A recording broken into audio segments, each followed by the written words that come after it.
আপনাদের নারায়ণগঞ্জে এক খেলোয়াড় ছিল, আমরা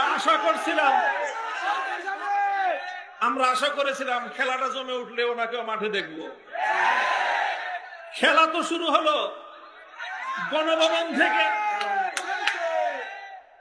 গণভবন থেকে অসহায় ভাবে উনি বলতেন, আপা নেত্রী, কত কিছু বলতেন। উনি করুণ ভাবে চোখের পানি ছেড়ে গণভবন থেকে বাংলার মাটি স্পর্শ করতে পারে নাই, তাকে আকাশে উড়ে দাদা বাবুদের দেশে চলে যেতে হলো। মাঠেও পেলাম না, আকাশেও পেলাম না, পানিতেও পেলাম না ওই খেলোয়াড় রে কোথাও। এই ধরনের জনতার মুখে চাপাবাজি করে আবার কোনদিন উড়ে এসে জুড়ে বসবেন, নারায়ণগঞ্জের মানুষকে আমি সতর্ক করতে চাই, এই ধরনের ভীতু কাপুরুষ দেশের জনতার নেতৃত্ব দেওয়ার কোনো অধিকার রাখে না। যেই নেতার নেত্রীর জন্য বলে জীবন দিয়ে দিবে, তার বলে কত বাহিনী আছে। কই দুঃসময়ে তো আপনি খেলতেও নামলেন না, আপনি খেলার মাঠের পাশে অন্তত সাইড বেঞ্চে থাকে, সেখানেও দেখলাম না।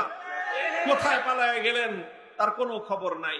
আপনার দলের ঐতিহ্যবাহী দল, 70 বছরের পুরাতন দল, হাজার হাজার লক্ষ লক্ষ নেতা কর্মী, কারো নিরাপত্তার কথা চিন্তা করলেন না। আমি চলে যাওয়ার পর অথবা আমার পরে আমার নেতাদের কি হবে, আমার কর্মীদের কি হবে? গোটা দলের সমস্ত মাঠ পর্যায়ের নেতা কর্মীদেরকে ঝুঁকির মুখে ফেলে রেখে নিজে আর নিজের বোন আর 16টা লাগেজ এই নিয়ে হেলিকপ্টারে করে পালায় গেলেন। লজ্জা হয় আমাদের বলতে যে এই ধরনের কাপুরুষোচিত একজন নেত্রী আমাদের দেশে প্রধানমন্ত্রী ছিলেন। উনি বলছিলেন উনি নাকি পালান না, উনি নাকি পালাবেন না।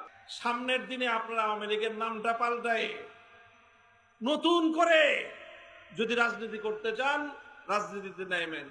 এই ভীতু কাপুরুষ নেতৃত্ব নিয়ে বাংলাদেশের মাটিতে তাদের নাম নিয়ে, ওই কলঙ্কিত দলের নাম নিয়ে রাজনীতি করতে আসেন না। এটা থাকলো আপনাদের প্রতি আমার রাজনৈতিক পরামর্শ। সংক্ষিপ্ত দুটি কথা বলি। বিগত 16 বছর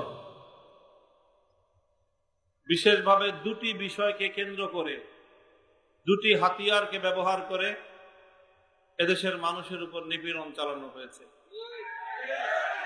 1 নম্বর হাতিয়ার ছিল মুক্তিযুদ্ধ আর রাজাকার খেলা।